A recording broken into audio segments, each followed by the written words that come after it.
Working mother Nadine Claydon is just home from her weekly shop at the local supermarket. Obviously everything's, covered in plastic. We always buy these ones because the pairs are a little bit smaller.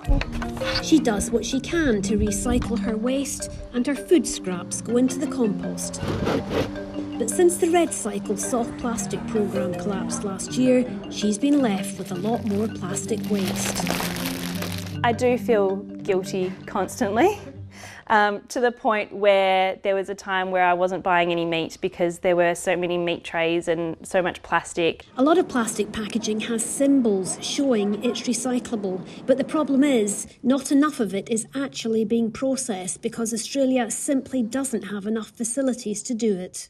And the vast majority has gone to landfill, and some of it's ended up as litter in the ocean. We need a complete revolution in the packaging industry. Under national voluntary targets, 70% of plastic packaging in Australia is supposed to be recycled or composted by 2025. But according to the latest figures, only 18% is being recovered, with the rest going to landfill. And probably even more interesting or distressing is that only 3% of recycled content is included in packaging in Australia.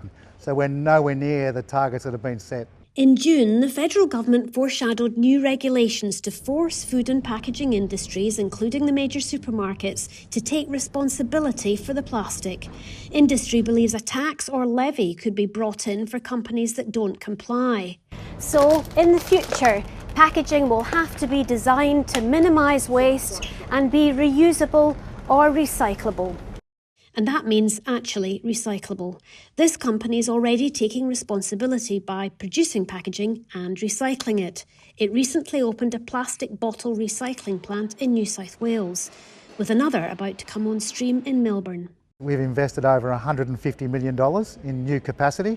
We're bringing on 75,000 tonnes of new post-consumer recycling capacity to Australia. Really exciting.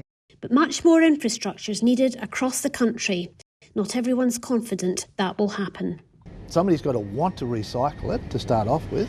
It's got to be profitable to recycle it. Others believe the new regulations, if strong enough, will help to drive the investment. They must design new products and use alternative materials. We must have less plastic in packaging. We must have much more recycled content. And if they don't perform, there must be penalties. The mandatory scheme is still in the planning stage. Would you like a pair?